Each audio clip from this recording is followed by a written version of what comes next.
नमस्कार साथियों, स्वागत है आपका द प्रदीप आईएएस एकेडमी के यूट्यूब सेशन में। आज के इस सेशन में हम चर्चा करने वाले हैं करंट अफेयर, जो कि 1 से लेकर 5 मई के बीच में हमें देखने को मिले हैं। 1 से लेकर 5 मई के बीच में विभिन्न प्रकार के न्यूज़पेपर में, जिसमें से आपके मैं मुख्यतः रूप से the Hindu newspaper, Indian Express, the Mint, PIB की न्यूज़, ऑल इंडिया रेडियो की न्यूज़, इन सभी से मैं, इन सोर्सेज से मैं आपके लिए न्यूज़ लेके आता हूँ और उनसे जो आने वाले संभावित प्रश्न होंगे आने वाले आपके UPSC, EPFO, IAS, PCS exam में, उन सभी में ये क्वेश्चंस आपको देखने को मिल सकते हैं। तो अच्छे से देखिएगा, इस वीडियो को अंत तक देखिएगा और अंत में मैं आपसे एक सवाल पूछूंगा। उस सवाल का जवाब आप मुझे अपने कमेंट बॉक्स में लिख के मुझे पहुँचाइएगा।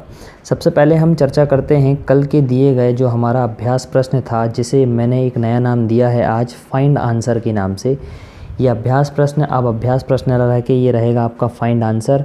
आपको एक सवाल जो अंत में दिया जाएगा उसका जवाब आपको खोज के लाना है, उसके बारे में पूरा डिटेल करके आप उसे कमेंट बॉक्स में लिख के मुझे पहुंचाएंगे।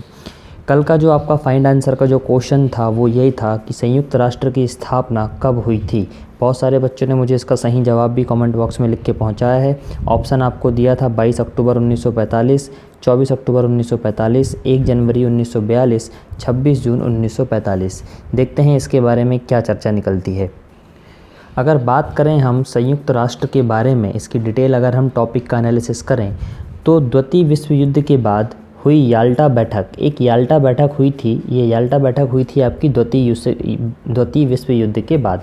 याल्टा बैठक में एक निर्णय के अनुसार 25 अप्रैल से लेकर 26 जून 1945 तक सैन फ्रांसिस्को में संयुक्त राष्ट्रों, जिसे हम एलाइड कंट्रीज़ के नाम से जानते हैं, का सम्मेलन आयोजित हुआ था। सम्मेलन में जर्मनी के आत्मसमर्पण से पहले से ही संयुक्त राष्ट्र घोषणा पत्र पर विचार करना शुरू कर दिया था। किसने किया था?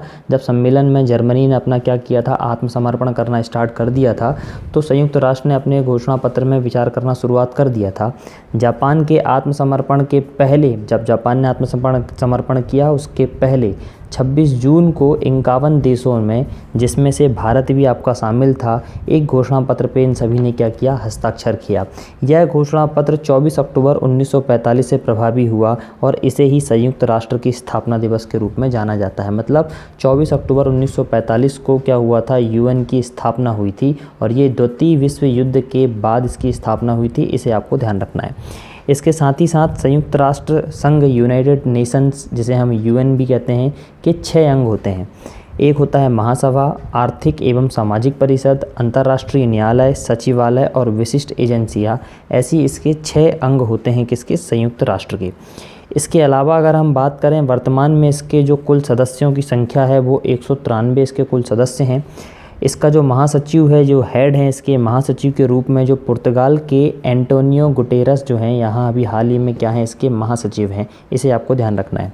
अगर इसकी कुछ आधिकारिक भाषाओं की बात करें हम, अगर ऑफिशियल लैंग्वेज की बात करें तो इसमें अंग्रेजी, फ्रेंच, अरबी, स्पेनिश, मैंड्रिन और रशियन, ऐसी इसकी 6 भाषाएं हैं जो कि इसकी क्या हैं, ऑफिशियल लैंग्वेज हैं। ये कई बार आपसे एग्ज़ाम में पूछा जाता है कि इनमें से कौन सी भाषा संयुक्त राष्ट्र की ऑफिशियल लैंग्वेज नहीं है करके पूछता है, तो ये आपको ध्यान रखना है इसे, राइट। तो ये थी डिटेल आपके फाइंड आंसर के सवाल की। मैं उम्मीद करता हूँ कि ये आपको पूर्ण रूप से अच्छे तरीके से समझ में आया होगा। अब बात करते हैं हम आज के सवालों की, जो हमारे करंट अफेयर में हमें 1 से लेकर 5 के बीच देखने को मिलते हैं। आज के पहले सवाल की अगर हम बात करें तो पहला सवाल है आपका, हाल ही में समाचारों में चर्चा में रहा बर्बेरिन क्या है। Very very most IMP question होगा ये आपके आने वाले सवालों के लिए। बर्बेरिन क्या है, इसके बारे में आपसे सवाल में पूछा जा रहा है। कथन नंबर 1 दिया हुआ है, हल्दी की तरह यह एक प्राकृतिक और सस्ता उत्पाद है। यह पानी में आसानी से घुल जाता है। हाल ही में बर्बेरिन से बेरडी बनाया गया जो अघुलनशील है, राइट। ये हमें बताना है। आपके सही कथन होंगे, इसमें से आपको बताना है क्या केवल 3 होगा, क्या 2 और 3 होगा, केवल 1 होगा या 1, 2, 3 तीनों होंगे। अब हम सबसे पहले टॉपिक का एनालिसिस करेंगे, उसके बाद हम इसके आंसर की पड़ताल करेंगे।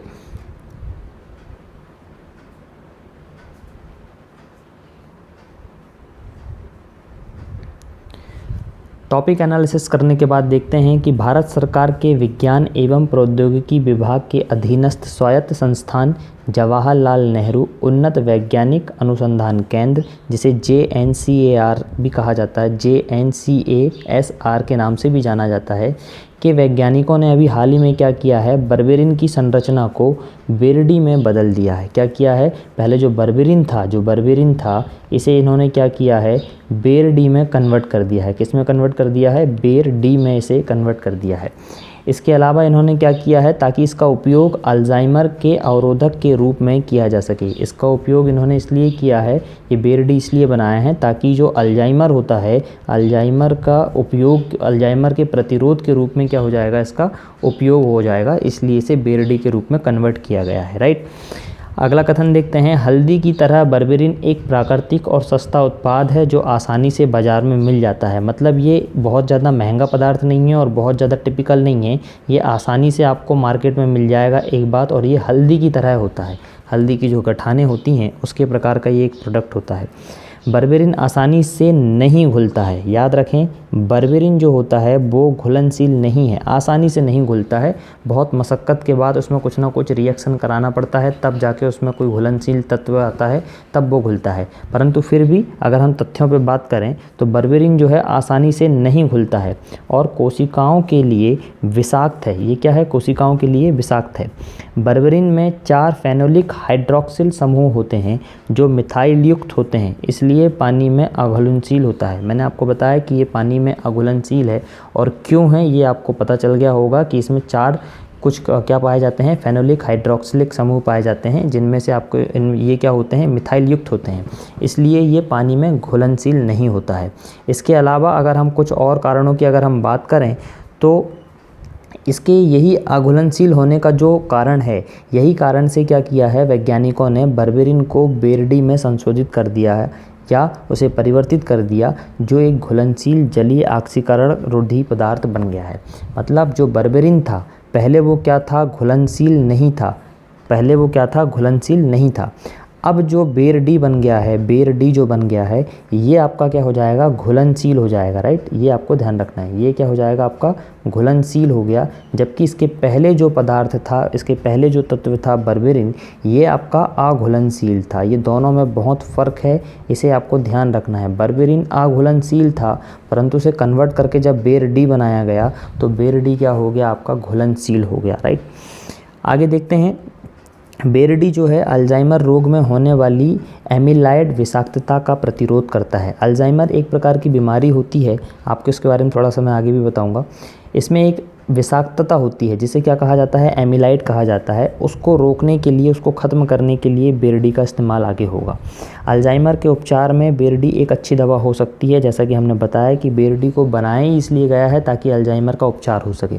अल्जाइमर याददाश्त, सोचने और व्यवहार संबंधी समस्याएं पैदा करता है। ये देखिए, अल्जाइमर का साइड इफ़ेक्ट क्या है, ये या तो किसी की याददाश्त में इफ़ेक्ट कर सकता है, उसके सोचने समझने की शक्ति को क्या कर सकता है, कम कर सकता है, उसके नेचर में थोड़ा सा डिफरेंट ला सकता है। तो ये कुछ अल्जाइमर के लक्षण होते हैं। और ये जो बेरडी बनाया गया है, ये बेरडी क्या करेगा, इसी अल्जाइमर के लिए उपयोगी होगा ताकि ये अल्जाइमर का शिकायत दूर हो सके। ठीक है, अब हम आते हैं हमारे सवाल की ओर फिर से और देखते हैं कि उसका सही आंसर यहाँ पे क्या मिल पाएगा। कथन में आते हैं। सबसे पहला कथन है, हल्दी की तरह यह एक प्राकृतिक और सस्ता उत्पाद है। जी हाँ, यह एक हल्दी की तरह प्राकृतिक और सस्ता उत्पाद है और ये आसानी से भी हमें क्या हो जाता है, अवेलेबल हो जाता है, आसानी से भी ये अवेलेबल हो जाता है। यह पानी में आसानी से घुल जाता है। अभी हम बात कर रहे हैं बर्बेरिन की। बर्बेरिन पानी में आसानी से नहीं घुलता है, नहीं घुलता है, तभी तो हमने क्या किया है, बेरडी बनाया है। राइट, तो ये पानी में आसानी से नहीं घुलता है, घुलनशील तो बेरडी होता है। राइट, तो ये दूसरा कथन हमारा गलत होगा। हाल ही में बर्बेरिन से बेरडी बनाया गया जो अघुलनशील है, ये कथन भी गलत होगा क्योंकि बेरडी जो बना है वो एक क्या है, घुलनशील है। राइट, इसे आप ध्यान रखें। बर्बेरिन आपका क्या है, अघुलनशील है, जबकि बेरडी आपका घुलनशील है। तो दूसरा और तीसरा कथन हमारे क्या होते हैं, गलत होते हैं, जबकि पहला कथन आपका सही होता है। तो इस हिसाब से आपका जो सही आंसर होगा वो आंसर नंबर सी होगा, केवल एक। बात करते हैं हम हमारे अगले क्वेश्चन की। अगला क्वेश्चन क्या कहता है, ये एनालिसिस, इसकी पीडीएफ आप हमारे टेलीग्राम चैनल से डाउनलोड कर सकते हैं। आपको वहाँ कंप्लीट पीडीएफ के रूप में ये मिल जाएगा। सवाल नंबर दूसरा आता है आपका, ओपन बजट सर्वे के संदर्भ में विचार करें। वेरी मोस्ट इंपॉर्टेंट क्वेश्चन होगा ये आपके आने वाले यूपीएससी के एग्ज़ाम में। ओपन बजट सर्वे ये आपको मेंस में भी देखने को मिल सकता है ये क्वेश्चन, इसलिए इसको अच्छे से तैयार करें। ओपन बजट सर्वे के संदर्भ में कुछ आपसे कथन दिए गए हैं, इनको आपको समझना है और बताना है कि इसका सही जवाब क्या होगा। हाल ही में जारी ओबीएस मतलब ओपन बजट सर्वे के अनुसार भारत बजट पारदर्शिता के मामले में 53वें स्थान पर है।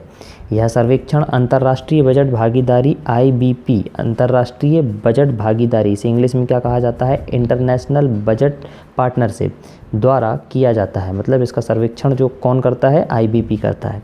इसके अलावा बजट में पारदर्शिता के मामले में स्वीडन पहले स्थान पर है। अब कुछ कथनों के बारे में हम देख लेते हैं कि कौन कौन से कथन हमारे हो सकते हैं ऑप्शन में। केवल दो सही हैं, 2 और 3 सही हैं, केवल 3 सही हैं, या 1 और 2 सही हैं। आपको सही कथन चुन के इसमें आपको बताना है कि क्या सही और क्या गलत है। बात करते हैं हम इसके टॉपिक के एनालिसिस की, कि पहले टॉपिक का एनालिसिस देख लेते हैं, उसके बाद हम सवाल के आंसर में आएंगे। बजट से संबंधित सूचनाओं को लोगों के बीच पहुंचाने तथा उत्तरदायित्वपूर्ण बजट प्रणालियों के अंगीकरण को बढ़ावा देने के लिए खुला बजट सर्वेक्षण मतलब ओपन बजट सर्वे प्रकाशित किया गया है। मतलब अभी तक जो बजट हमारे यहाँ लागू होते हैं तो वो संसद के अंदर हो जाते हैं, आम इंसान को उस बजट के बारे में जानकारी नहीं होती है। इस कारण से क्या किया जा रहा है, अब एक ऐसी पॉलिसी लेके आ रहे हैं कि हर व्यक्ति को बजट के बारे में जानकारी हो कि बजट में कितना पैसा कहाँ लगा है, किस सेक्शन में कितना पैसा दिया गया है, कहाँ पे किसका यूज़ हो रहा है, कौन कौन से नए नए प्रावधान किए गए हैं, कौन कौन सी नई नई स्कीम आपकी यहाँ पे आई हैं। तो ये सारी चीज़ें आपके ओपन बजट होने से हर प्रत्येक नागरिक को यहाँ पे पता चल जाएगा। यह सर्वेक्षण अंतर्राष्ट्रीय बजट भागीदारी इंटरनेशनल बजट पार्टनरशिप IBP ने किया है। मतलब इसका जो सर्वेक्षण करता है, इसकी जो रिपोर्ट बनाता है वो कौन बनाता है, अंतर्राष्ट्रीय बजट भागीदारी इंटरनेशनल बजट पार्टनरशिप इसको तैयार करता है। इस प्रतिवेदन में बजट के खुलेपन को लेकर विभिन्न देशों को रैंकिंग दी जाती है। मतलब ये हम ही अकेले नहीं करते हैं, पूरा संपूर्ण ओवरऑल वर्ल्ड में प्रत्येक देश क्या करता है, इसके ऊपर काम करता है और इस हिसाब से उन्हें एक रैंकिंग दी जाती है। ठीक है, रैंकिंग कैसे दी जाती है इसके बारे में और देख लेते हैं थोड़ा, और क्या टॉपिक है। हाल ही में जारी ओपन बजट सर्वे के अनुसार भारत बजट पारदर्शिता और जवाबदेही के मामले में 117 देशों में 53वें स्थान में था। मतलब इसमें टोटल जो देशों का सर्वे किया गया है वो कितने देश हैं यहाँ पे, 117, जिसमें से भारत की जो रैंकिंग आई है वो कितनी आई है, 53वीं रैंकिंग आई है भारत की। ठीक है, ये आपको ध्यान रखना है। बजट प्रक्रिया की पारदर्शिता के मामले में न्यूजीलैंड इस सर्वेक्षण में 117 देशों में सबसे पहले स्थान पे है। मतलब 117 देश जो होंगे उसमें जो सबसे टॉप नंबर में है न्यूजीलैंड इसमें सबसे टॉप नंबर में है। मतलब उसे कुछ ना कुछ रैंकिंग में ज़्यादा नंबर मिले हैं तभी उसका आपका है। अब ये अगर सबसे ऊपर है पहले नंबर में तो आपका कौन हो गया, आपका सबसे पहले नंबर में न्यूजीलैंड हो गया। तो दूसरे नंबर में कौन है, तो दूसरे नंबर में आपको बताऊंगा, दूसरे नंबर में है आपका दक्षिण अफ्रीका। ठीक है, दक्षिण अफ्रीका। न्यूजीलैंड को इस रैंकिंग में क्या मिला है, 87 को नंबर मिले हैं, जबकि साउथ अफ्रीका को भी इसमें 87 नंबर मिले हुए हैं। ठीक है, 87 अंक मिले हुए हैं। एक्चुअल में क्या है, ये 100 नंबरों के बीच में किया जाने वाला एक सर्वेक्षण है, जिसे जितने ज़्यादा नंबर मिलते हैं वो टॉप में होता है, जिसे जितने कम नंबर मिलते हैं वो उतना नीचे होता है। जैसे न्यूजीलैंड को मिले हैं 87 नंबर तो इसलिए वो सबसे टॉप में है, साउथ अफ्रीका को भी मिले हैं 87 नंबर इसलिए वो टॉप में है। ठीक है, थर्ड नंबर में आता है आपका कौन सा, स्वीडन जो है तीसरे स्थान पे है, ना कि पहले स्थान में जो कथन में दिया है। स्वीडन को मिले हैं 86 मार्क्स, इसमें 86 नंबर मिले हुए हैं। चौथे स्थान में आपका मैक्सिको है, 4 आपके लिए पर्याप्त है। मैक्सिको को इस पूरी रैंकिंग में 82 मार्क्स मिला हुआ है, तो चौथे स्थान पे मैक्सिको है। ठीक है, ये हमने थोड़ी सी जानकारी इसके बारे में जानी। इसको रैंकिंग कैसे दिया जाता है ये भी देख लीजिए। इस सर्वेक्षण में भारत को केंद्रीय बजट प्रक्रिया की पारदर्शिता के मामले में 100 में से 49 अंक मिले हैं। भारत को 100 में से कितने अंक मिले हैं, 49 अंक मिले हैं। इस आधार पे इसकी जो रैंकिंग आई है वो कितनी आई है, 53 आई है। हमने बताया कि 87 नंबर में जो सबसे टॉप अंक मिला है वो किसे मिला है, न्यूजीलैंड को मिला है, इसलिए वो सबसे टॉप में है। ठीक है, वर्ष 2015 में भारत को केंद्रीय बजट प्रक्रिया की पारदर्शिता के मामले में 46 अंक मिले थे। 2015 में 2015 में भारत को कितने अंक मिले थे? 46 अंक मिले थे, जबकि 2017 में इसे कितने अंक मिले? 48 अंक मिले। जबकि 2019 का सर्वेक्षण है ये, 2019 में इसे अंक बढ़ के कितने मिले हैं? 49 मार्क्स मिले हैं। मतलब कोई ख़ास इजाफा हमें यहाँ पे देखने को नहीं मिलता है भारत की रैंकिंग में, इसलिए इसकी रैंकिंग लगभग 53 के आधार पर इसकी निकाली गई है। अब यहाँ से आपको एक चीज़ समझ में आई होगी कि ये जो सर्वेक्षण है ये हर 2 साल के बीच में होने वाला सर्वेक्षण है। आप देख रहे होंगे यहाँ पे 1-1 साल का गैप है, मतलब ये जो सर्वेक्षण होता है हर 2 साल के बीच में होने वाला सर्वेक्षण है। अब आते हैं हमारे सवाल पे। ये तो हुआ टॉपिक का एनालिसिस। अब हम देखते हैं हमारे सवाल में क्या क्या हमसे पूछा गया था, तो हम जान लेते हैं। इसमें कहा गया था ओपन बजट सर्वे के संदर्भ में कि हाल ही में OBS के अनुसार भारत बजट पारदर्शिता के मामले में 53वें स्थान पर है। भारत की रैंकिंग 53 भी है, मतलब ये कथन आपका सही है। यह सर्वेक्षण अंतर्राष्ट्रीय बजट भागीदारी IBP द्वारा जारी किया जाता है, बिल्कुल सही। यह सर्वेक्षण अभी हाल ही में IBP ने किया है। बजट में पारदर्शिता के मामले में स्वीडन पहले स्थान पे है। जी नहीं, ये कथन आपका क्या होगा? गलत होगा, क्योंकि सबसे पहले नंबर में कौन है? आपका न्यूजीलैंड है, इसे आपको ध्यान रखना है। दूसरे में आपका दक्षिण अफ्रीका है। तीसरे नंबर पे है आपका कौन? स्वीडन। ये जो है 3rd नंबर पे है, जिसके नंबर कितने हैं? 86 इसको अंक मिले हैं, जबकि न्यूजीलैंड को 87 और दक्षिण अफ्रीका को भी 87 मिले हैं, परंतु किन्हीं मानदंडों में दक्षिण अफ्रीका कम था, इसलिए उसे 2nd नंबर का नंबर दिया गया है।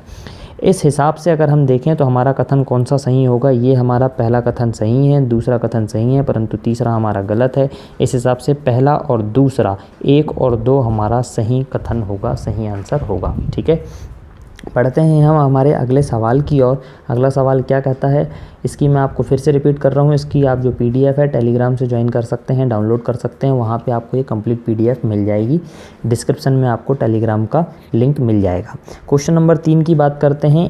ERMB क्या है? बहुत हाल में अभी चर्चा में रहा है ये भी बहुत IMP है। पार्ट 3 में जितने भी मैं आपको क्वेश्चन करा रहा हूँ ये वेरी मोस्ट इम्पॉर्टेंट क्वेश्चन होंगे आपके लिए, ये मैं आपको लिख के दे सकता हूँ, क्योंकि ये बहुत तथ्यात्मक क्वेश्चन रहे हैं। द हिंदू PIB में इनका जिक्र बार बार आते रहा है, इसलिए ये आने वाले UPSC EPFO के एग्ज़ाम में बहुत ज़्यादा इंपॉर्टेंट होंगे। यहाँ से आपको कुछ ना कुछ देखने को ज़रूर मिलेगा, इसलिए चीज़ें को अच्छे से देखें, समझें और उसके प्रॉपर नोट्स बनाएं। बात करते हैं सवाल की ERMB क्या है। यह एक ई-कॉमर्स कंपनी है, यह एक कंप्यूटर प्रोग्राम है, कोविड-19 की टेस्ट किट है, यह चीन की डिजिटल मुद्रा है। ये 4 कथन आपको दिए हैं, इनमें से कोई एक कथन इसके संदर्भ में सही होगा, ये आपको बताना है। चर्चा कर लेते हैं पहले टॉपिक के एनालिसिस की, कि टॉपिक के बारे में क्या डिटेल है, उसके बाद हम सवाल के आंसर की ओर बढ़ेंगे। चीन अपने 4 प्रमुख शहरों में डिजिटल करेंसी में भुगतान की व्यवस्था करने जा रहा है। यहाँ से आपको तो समझ में आ गया होगा कि अगर चाइना की अगर यहाँ पे बात चल रही है तो चाइना से रिलेटेड कोई ना कोई चीज़ है। तो चीन अभी हाल ही में क्या कर रहा है? अपनी डिजिटल करेंसी में भुगतान करने की व्यवस्था कर रहा है। डिजिटल करेंसी में अब लेन देन करना चालू करेगा वो। चीन के केंद्रीय बैंक ने ERMB नामक डिजिटल मुद्रा को बढ़ावा देने के लिए कदम उठाए हैं। अगर यह प्रयोग सफल रहा तो दुनिया की सबसे बड़ी अर्थव्यवस्था में से एक चीन डिजिटल मुद्रा संचालित करने वाला पहला देश हो जाएगा।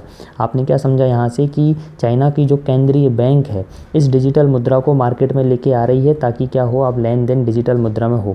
और अगर ये प्रयोग अभी प्रयोग के रूप में ये सिर्फ शुरुआत में कितने 4 शहरों में ये इसको क्या कर रहे हैं, अभी सिर्फ 4 शहरों में लागू करेंगे। अगर ये सफल रहा, इनका प्रयोग अगर सफल रहा तो ये क्या होगा, पहला ऐसा देश होगा जो अर्थव्यवस्था में क्या करेगा, एक डिजिटल मुद्रा संचालित करने वाला पहला देश हो जाएगा। कौन? चाइना। ये आपको क्या रखना है, ध्यान रखना है।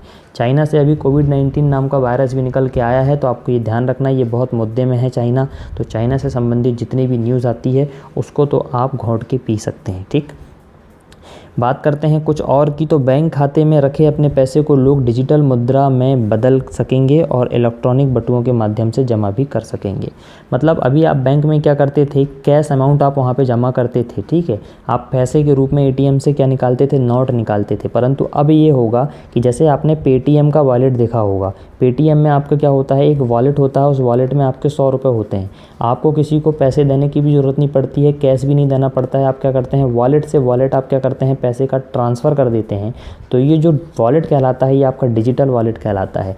तो चाइना भी क्या कर रहा है, अब ऐसे ही कुछ पॉलिसी हर चीज़ के लिए लेके आएगा कि हर व्यक्ति अब क्या करेगा, यहाँ पे डिजिटल वॉलेट के माध्यम से ट्रांजैक्शन करेगा। हर व्यक्ति अब क्या करेगा, लेन देन डिजिटल माध्यम से करेगा, डिजिटल वॉलेट के माध्यम से करेगा, जैसे आप पेटीएम में करते हैं। उसी के लिए ये करेंसी बना रहे हैं जिसका नाम इन्होंने क्या रखा है, ERMB। ठीक है, आगे देखते हैं कि देखा जा रहा है कि विश्व भर में नकद का प्रयोग घटता जा रहा है और निजी स्वामित्व वाले स्टेबल कॉइन का प्रचलन बढ़ता जा रहा है। बहुत सही बात है। आने वाले समय में क्या होगा, हर चीज़ कैशलेस होगी, ये आपको पता है। हमारे प्रधानमंत्री नरेंद्र मोदी जी ने भी कैशलेस के लिए बहुत ज़्यादा आपको फोर्स किया था, बोला था कि हर व्यक्ति क्या करे, डिजिटल लेन देन करे, कैशलेस का अब ज़माना आने वाला है। इसी आधार पर हर देश क्या लगा हुआ है, अपनी कोई ना कोई डिजिटल करेंसी बनाने में लगा हुआ है। अभी आपने कुछ ही समय पहले क्या सुना था, बिटकॉइन का नाम आपने यहाँ पर सुना रहा होगा। बिटकॉइन भी एक क्या है, डिजिटल करेंसी है जिसका लेन देन किया जाता है बिटकॉइन के फॉर्म में। ठीक है, बिटकॉइन से भी आप चीज़ों को परचेस कर सकते हैं, परंतु इसकी एक अलग प्रोसेस है। ये किसी दिन मैं आपको बिटकॉइन से संबंधित कोई टॉपिक आपके लिए वीडियो बना के डाल दूंगा। कुछ और तथ्यों के बारे में बात करते हैं। हमने देखा कि अभी हाल ही में पूरे संपूर्ण विश्व में इसका चलन बढ़ते जा रहा है, डिजिटल करेंसी का। इसी के साथ ही साथ जब इसका क्रेज़ बढ़ रहा है तो क्या किया गया था कि विदित होगी, फेसबुक ने लिब्रा नामक एक डिजिटल मुद्रा आरंभ करने की बात कही है। एक मुद्रा पहले ही क्या हुई है, लिब्रा नाम की एक डिजिटल करेंसी किसने, फेसबुक ने पहले ही बना के रखी हुई है। ये कई बार एग्ज़ाम में पूछा गया सवाल है। तो लिब्रा जो करेंसी है, डिजिटल करेंसी, वो फेसबुक की है, जबकि जो ERMB है, ये ERMB जो है ये किसकी करेंसी है, ये डिजिटल करेंसी है चाइना की। ये आपको ध्यान रखना है, राइट। इसके साथ ही साथ ऐसी स्थिति में केंद्रीय बैंकों द्वारा डिजिटल मुद्रा चलाने के विषय में कई देश इसमें काम कर रहे हैं। ये मैं आपको बता चुका हूँ कि हर देश चाहता है कि हमारे पर्टिकुलर कोई डिजिटल करेंसी हो, तो हर देश इसमें अभी हाल ही में काम कर रहे हैं। अब बात करते हैं, हम हमारे सवाल के ऊपर आते हैं फिर से। सवाल में क्या क्या पूछा गया था, अब तो आपको जवाब आसानी से बन ही जाएगा मेरे ख्याल से। यह एक ई-कॉमर्स कंपनी है, गलत है। यह एक कंप्यूटर प्रोग्राम है, गलत है। कोविड-19 की टेस्ट किट है, गलत है। परंतु यह चीन की एक डिजिटल मुद्रा है, ये आपका एकदम सही कथन होगा। याद रखिए, कोविड-19 जो है ये चाइना से आने वाला एक वायरस है, इसको आपको ध्यान रखना है, जो अभी हाल ही में जिसके चलते लॉकडाउन किया गया है। अब बात अगर यहाँ पे चाइना की आ गई है तो चाइना की थोड़ी सी जानकारी हम यहाँ पे देख लेते हैं कि चाइना की जो राजधानी है, चाइना की जो कैपिटल है, चाइना की जो कैपिटल है उसका नाम क्या है, यहाँ पे बीजिंग, राइट। इसे आप ध्यान रखें, चाइना की कैपिटल क्या है, बीजिंग है। यहाँ की जो करेंसी है, इसे आप ध्यान रखें, करेंसी का नाम यहाँ पे क्या है, युआन। युआन, इसके दो नाम हैं इसलिए मैं आपको ये बता रहा हूँ। युआन तो अधिकतर आपने सुना ही होगा। इसे क्या कहा जाता है, रेनमिनबी भी कहा जाता है। इसकी जो करेंसी है इसे रेनमिनबी के नाम से भी जाना जाता है। यहाँ के जो राष्ट्रपति हैं, राष्ट्रपति जिनका नाम आपने बहुत सुना होगा, इनका नाम है शी जिनपिंग। यहाँ के क्या हैं, आपके राष्ट्रपति हैं, प्रेसिडेंट ऑफ चाइना है। इसके साथ ही यहाँ के जो PM है, यहाँ के जो प्रधानमंत्री है, बहुत कम लोगों को इसके बारे में पता होगा। तो यहाँ के प्रधानमंत्री का नाम क्या है, ली कचियांग यहाँ के प्रधानमंत्री हैं। तो ये कुछ तथ्य आपको कहाँ चाइना से रिलेटेड आपको ध्यान रखना है। इसकी राजधानी, करेंसी, यहाँ के हेड कौन है, यहाँ के प्रधानमंत्री कौन है, राष्ट्रपति कौन है, यहाँ की राजधानी क्या है, ऐसे कुछ मुद्दे आपको पता रहना चाहिए।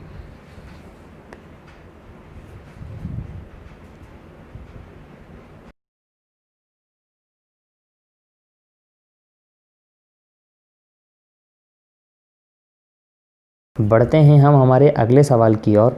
टॉपिक का एनालिसिस आप देख रहे हैं यहाँ पे, करंट अफेयर का क्वेश्चन नंबर 4। GI टैग के संदर्भ में निम्न कथनों पर विचार करें। GI tag very very most important. कोई ना कोई महीने में किसी न किसी दिन आपको GI टैग की न्यूज़ हमेशा मिलते रहती है। जो कोई भी आपका जो होता है GI टैग से कोई ना कोई आपको न्यूज़ हमेशा मिलते रहती है। हर महीने कोई ना कोई न्यूज़ मिलते ही रहती है। अब इस महीने में क्या न्यूज़ रही है, मई के महीने में GI टैग की, ये हम देख लेते हैं। GI टैग के संदर्भ में निम्न कथनों पे आपको विचार करना है। यह टैग देश के सभी उत्पादों को दिया जाता है। टैग के कारण उत्पादों को कानूनी संरक्षण मिल जाता है। हाल ही में मणिपुर के काले चावल को भौगोलिक संकेत मतलब GI टैग, जियोग्राफिकल इंडिकेशन प्रदान किया गया है। ये आपसे कुछ कथन आपको दिए गए हैं। अब आपको इसमें से ये बताना है कि इसमें से कौन सा कथन सही हो सकता है। कथन में दिया गया है 2 और 3 सही हैं, केवल 2 सही हैं, 1 और 3 सही हैं, या उपरोक्त सभी सही हैं। ये आपको एनालिसिस करके बताना है। तो पहले करते हैं हम एनालिसिस, उसके बाद देखते हैं कि आंसर इसका क्या होगा। टॉपिक एनालिसिस में देखते हैं, हाल ही में मणिपुर के काले चावल, ध्यान रखें मणिपुर के काले चावल जिसे चक हाव भी कहा जाता है, गोरखपुर के मृणमयी जिसे टाराकोटा कहा जाता है, मूर्तियाँ और कोविलपट्टी की कदलाई मितई को भौगोलिक संकेत प्रदान किया गया है। आपके कथन में मणिपुर से संबंधित था कि मणिपुर के काले चावल को भौगोलिक संकेत दिया गया है क्या, तो यहाँ से आपको इसका एक एनालिसिस में आपको आंसर मिल गया होगा। तो क्या हमने देखा यहाँ पे कि मणिपुर के काले चावल, गोरखपुर के जो मृण्मयी टेराकोटा जिन्हें कहा जाता है, कुछ मूर्तियाँ होती हैं उन्हें, और कोविलपट्टी की कदलाई मितई को क्या दिया गया है, जीआई टैग से नवाजा गया है। जीआई का फुल फॉर्म होता है जियोग्राफिकल इंडिकेशन। थोड़ा सा डिटेल जान लेते हैं हम जीआई के बारे में। इसका फुल फॉर्म होता है जियोग्राफिकल इंडिकेटर। भौगोलिक संकेतक के रूप में जीआई टैग किसी उत्पाद को दिया जाने वाला एक विशेष टैग है। नाम से ही स्पष्ट है कि यह टैग केवल उन उत्पादों को दिया जाता है जो किसी विशेष भौगोलिक क्षेत्र में उत्पादित किए गए हों। ये बहुत इंपॉर्टेंट पॉइंट है, इसे आपको ध्यान रखना है। आप इसे ऐसे समझिए कि जैसे आपने देखा होगा कि चंदेरी की साड़ियाँ आती हैं, चंदेरी की साड़ी ये पूरे वर्ल्ड फेमस हैं, ठीक है। जैसे आपने देखा होगा कि तमिलनाडु का एक पंचामृत प्रसाद आता है, पंचामृत प्रसाद आता है। ये ऐसी चीज़ें हैं जो पर्टिकुलर किसी क्षेत्र विशेष में बहुत ज़्यादा फेमस हैं और इनके बारे में दुनिया में चर्चा होती है। उस ऐसे पर्टिकुलर भौगोलिक स्थान की भौगोलिक चीज़ों को क्या किया जाता है, वहाँ की चीज़ों को जीआई टैग से नवाजा जाता है, ठीक है। इस टैग के कारण उत्पादों को कानूनी संरक्षण मिल जाता है। मतलब अगर जिस भी प्रोडक्ट को जीआई टैग मिल जाएगा तो उसे कानूनी संरक्षण यहाँ से प्रदान हो जाता है। इसके अलावा यह चावल, अब हम देखते हैं कि जो चावल को मिला है, काले चावल, जो काले चावलों को यहाँ पे जीआई टैग मिला है, साथ ही साथ जो टेराकोटा को मिला है और जो कोविलपट्टी की कदलई को मिला है, इसके बारे में हम देख लेते हैं कि ये हैं क्या। तो उसकी फ़ोटो भी मैं आपको फ़ोटो सहित आपको बताऊंगा कि ये कैसी चीज़ें हैं, इसे आप देखें। ये जो दिया गया है ये है आपके काले चावल, ये है आपकी वो पट्टी जिसे हमारे यहाँ क्या बोलते हैं, फल्ली पाग वगैरह बोलते हैं, और ये कुछ ऐसे खिलौने टाइप के जो हाथी घोड़े हैं ये है। देख लेते हैं इनके बारे में क्या विशेषता है। ये जो काला चावल है ये गहरा काला रंग का होता है और अन्य चावल की किस्मों जैसे कि जो भूरे चावल होते हैं उन आदि की तुलना में इसका भार अधिक होता है। मतलब ये एक वजनदार चावल है, बाकी चावलों से अगर इसे हम कंपेयर करें तो ये एक वजनदार चावल है। एंथोसाइनिन एजेंट के चलते इसका रंग काला होता है। ये काला क्यों होता है, इसका कारण भी हमने देखा। एंथोसाइनिन नामक का एक एजेंट इसके अंदर मौजूद होता है जिसके कारण से इसका रंग काला होता है। अब बात करते हैं हम ये कदलाई मितई की। तो कदलाई मितई एक मूंगफली की कैंडी है जो तमिलनाडु के दक्षिणी भागों में निर्मित की जाती है। पहली बात तो ये कहाँ का प्रोडक्ट है, तमिलनाडु का प्रोडक्ट है। और ये क्या होता है, ये गुड़ और मूंगफली को मिला के बनाया जाता है। जैसे फल्ली पाक होता है, गुड़ और जो फल्ली के दाने होते हैं उनको भून भान के ऐसा बढ़िया तरीके से बनाया जाता है, जिसको आप फोटो में देख भी रहे होंगे।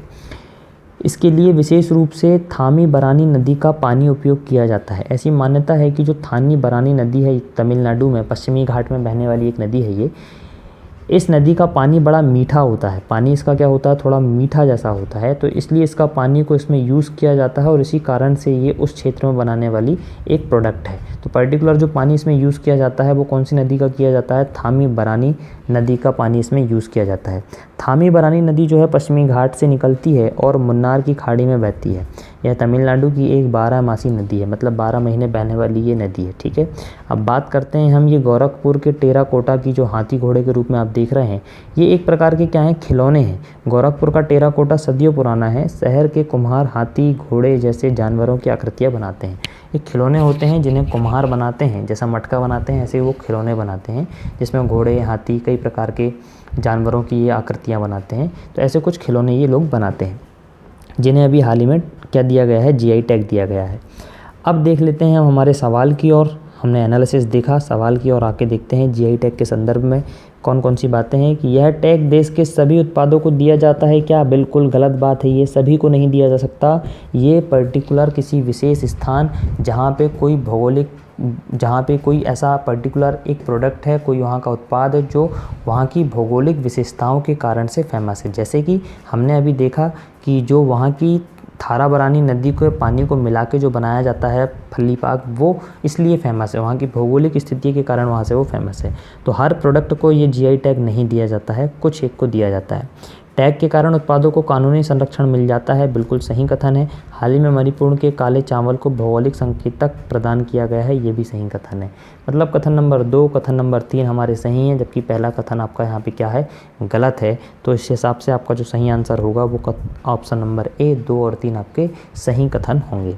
बात करते हैं हम हमारे आज के अगले क्वेश्चन की। अगला क्वेश्चन क्या कहता है देख लेते हैं। क्वेश्चन नंबर 5 और आज का अंतिम सवाल होगा ये आपका करंट अफेयर का। सवाल कहता है हाल ही में चर्चा में रहा शब्द बोबल, वेरी वेरी मोस्ट इंपॉर्टेंट है ये आपके लिए, इसे भी ध्यान रखें आप। बोबल जो है हाल ही में चर्चा में बहुत रहा है, के बारे में आपको विचार करना है। यह भारत अमेरिका की संयुक्त परियोजना है, ये आपको बताना है क्या ये भारत अमेरिका की संयुक्त परियोजना है। इसे भारत के वित्त मंत्रालय द्वारा संपोषित किया जाता है। यह अरब सागर में चलने वाली सामुद्रिक प्रक्रिया की जांच करती है। ये आपके कुछ कथन आपको यहाँ पे दिए गए हैं। इसके अलावा आपको कथन सही चुन के बताना है। कौन कौन से कथन, 2 और 3, केवल 3, 1 और 2, उपरोक्त में से कोई भी नहीं, ये आपको बताना है। पहले देख लेते हैं टॉपिक का एनालिसिस। टॉपिक का एनालिसिस में आपको क्या जानकारी मिलेगी। बोबल का फुल फॉर्म क्या है, bay of Bengal boundary layer experiment, जिसे हम शॉर्ट फॉर्म में क्या कहते हैं, बोबल कहते हैं, के अंतर्गत मानसून, उष्णकटिबंधीय चक्रवात और मौसम से जुड़ी सटीक भविष्यवाणी की जाती है। मतलब ये क्या है, मानसून हो गया, आपके जो हवा तूफान आते हैं, चक्रवात आते हैं, उनसे जुड़ी जो जानकारी होती है, उनसे जुड़ी जो कुछ सूचना होती है, ये उसे पहले ही आकलन करने का काम करते हैं, उसकी भविष्यवाणी करते हैं। बोबल एक संयुक्त भारत यूनाइटेड किंगडम, याद रखें, भारत यूनाइटेड किंगडम परियोजना है। क्वेश्चन में आपको क्या दिया हुआ है, अमेरिका दिया हुआ है, जबकि आपके एनालिसिस में आपको क्या मिल रहा है, यहाँ पे यूनाइटेड किंगडम आपको देखने को मिल रहा है। तो ये जो परियोजना है ये भारत और यूनाइटेड किंगडम की एक संयुक्त परियोजना है, जो क्या काम करती है, मानसून प्रणाली पर बंगाल की खाड़ी पे, ठीक है, ध्यान रखें। कथन में आपको अरब सागर दिया हुआ है, जबकि एनालिसिस में आपको क्या बता रहा है, बंगाल की खाड़ी। बंगाल की खाड़ी में चलने वाली सामुद्रिक प्रक्रियाओं के प्रभाव की जांच करता है। जैसे कि आपने देखा बंगाल की खाड़ी में जो बड़ा समुद्र है, उस समुद्र में होने वाली जो प्रक्रियाएं हैं, जो घटनाएं हैं, उससे क्या प्रभाव हमें पड़ेगा, उसको लेके ये क्या करती हैं, भविष्यवाणियां करती हैं। इस परियोजना के लिए वित्त का प्रावधान भारत के पृथ्वी विज्ञान मंत्रालय और यूनाइटेड किंगडम की प्राकृतिक शोध परिषद के द्वारा किया जाता है। कौन करता है, पृथ्वी विज्ञान मंत्रालय द्वारा इसका वित्त पोषण किया जाता है भारत के अंदर, जबकि यूनाइटेड किंगडम की प्राकृतिक शोध परिषद इसमें पैसा इन्वेस्ट करती है। तो ये हमारे कुछ टॉपिक के एनालिसिस हुए। पृथ्वी विज्ञान मंत्रालय की अगर बात आई है यहाँ पे, तो पृथ्वी विज्ञान मंत्रालय जो है, जिसे हम इंग्लिश में कहते हैं ministry of earth and science, जिसके जो मिनिस्टर हैं उनका नाम क्या है, डॉक्टर हर्षवर्धन। इनका अभी हाल ही में इसके क्या है, ये मिनिस्टर हैं, ठीक है, ये आप ध्यान रखें, डॉक्टर हर्षवर्धन। अब बात कर लेते हैं हम हमारे आज के क्वेश्चन की बात कर लेते हैं एनालिसिस देखने के बाद। बोबल के संदर्भ में आपको बात बताना था, यह भारत अमेरिका की संयुक्त परियोजना है क्या, नहीं, ये गलत है, क्योंकि ये भारत और यूके की संयुक्त परियोजना है। क्या है ये, भारत और यूके की एक संयुक्त परियोजना है, इसे आप ध्यान रखें। कथन नंबर 2 की बात करते हैं, इसे भारत के वित्त मंत्रालय द्वारा पोषित किया जाता है क्या, जी नहीं है, इसे भारत के वित्त मंत्रालय द्वारा पोषित नहीं किया जाता, जबकि इसे ministry of earth and science, मतलब पृथ्वी विज्ञान मंत्रालय द्वारा इसमें पैसा लगाया जाता है, इसे आप ध्यान रखें, जिसके मिनिस्टर डॉक्टर हर्षवर्धन है। यह अरब सागर में चलने वाली सामुद्रिक प्रक्रिया की जांच करती है। सामुद्रिक प्रक्रियाओं की जांच तो ये करती ही है, परंतु अरब सागर की नहीं। हमने देखा ये कहाँ की जांच करती है, ये बंगाल की खाड़ी में होने वाली सामुद्रिक प्रक्रियाओं की जांच करती है एनालिसिस देखने के बाद। तो इस हिसाब से हमारा सही आंसर क्या होगा, पहला कथन गलत है, दूसरा कथन गलत है, तीसरा कथन भी गलत है, मतलब उपरोक्त में से कोई भी नहीं इसका सही आंसर होगा। तो ये थे आज के आपके 5 सवाल, जो करंट अफेयर 1 से लेकर 5 मई के बीच में हर पेपर में आपको देखने को मिले थे। उनका एनालिसिस मैंने आपको पूरा डिटेल में आपको बताया है। आप इन क्वेश्चन को अच्छे तरीके से एक बार और रिवाइज़ करें, नोट्स प्रॉपर बनाएं। आज के फाइंड आंसर का आपका सवाल है, भारत में मजदूर दिवस की शुरुआत कब हुई थी। बहुत ही अच्छा सवाल है ये, भारत में मजदूर दिवस की शुरुआत कब हुई थी। ये 4 ऑप्शन आपको दिए हैं, इसमें से जो सही आंसर होगा आपको उसका आंसर फाइंड करके और कमेंट बॉक्स में लिख के बताना है। कल के सेशन में हम इसको डिटेल से जानेंगे कि मजदूर दिवस की कौन कौन सी बातें हमें ध्यान रखनी चाहिए। इसके साथ ही साथ अगर आपको ये लेक्चर आपको पसंद आ रहे हैं, अगर आपको ये तरीका पसंद आ रहा है, आपको क्वेश्चंस अच्छे लग रहे हैं, आपको लगता है कि ये सारे सवाल हमारे लिए इम्पॉर्टेंट हैं, आपको वीडियो अच्छी लग रही हैं, तो आप इस चैनल को क्या करें, सब्सक्राइब कर लें। ताकि सब्सक्राइब करने में ये होगा कि आपको समय समय पे आपको वीडियो मिल जाएंगी। साथ ही साथ जो बेल आइकॉन होती है उसे आप क्या कर लें, प्रेस कर लें, ताकि आपको नोटिफिकेशन टाइम टू टाइम मिलते जाए। इसी के साथ साथ आप इन वीडियो को शेयर कर सकते हैं अपने दोस्तों के साथ, ताकि हर व्यक्ति तक ये वीडियो पहुंचेगी, हर व्यक्ति तक ये सवाल पहुंचेंगे और ताकि सभी की तैयारी में एक इजाफा होगा। इस टोटल कंप्लीट लेक्चर की जो PDF है वो टेलीग्राम से आप डाउनलोड कर सकते हैं। टेलीग्राम की जो लिंक है वो आपको डिस्क्रिप्शन में मिल जाएगी। तो ये था आपका 1 से लेके 5 मई के बीच के सारे न्यूज़पेपर के जो करंट अफेयर हैं, उन सभी करंट अफेयर को मैंने आपके कुछ 15 क्वेश्चन में डिस्क्राइब करके आपको बताया है। इसके बाद जो अगला सेशन आपका आएगा वो आएगा आपके 6 से लेके 10 मई के बीच में। जितने भी आपके न्यूज़पेपर में जो इंपॉर्टेंट करंट अफेयर होंगे, उन करंट अफेयर का कंप्लीट रूप से हम यहाँ पर चर्चा करेंगे। तो अगले सेशन का इंतज़ार ज़रूर कीजिएगा, इस सेशन को देखना ना भूलें। और इसके पहले जो पार्ट 1 और पार्ट 2 जो हमने पहले से आपके लिए अपलोड करके रखा हुआ है, उन्हें आप पहले देख लें, उसमें भी बहुत इंपॉर्टेंट क्वेश्चन है। ये पार्ट आपका 3 है। इसके बाद आपको पार्ट 1 से फिर मिलेगा 6 से लेकर 10 मई के बीच के करंट अफेयर कुछ क्वेश्चंस के फॉर्म में। तो फिर मिलेंगे हम अगले सेशन में, तब तक आप बने रहें द प्रदीप IAS अकेडमी के साथ। Stay in, stay safe, stay happy.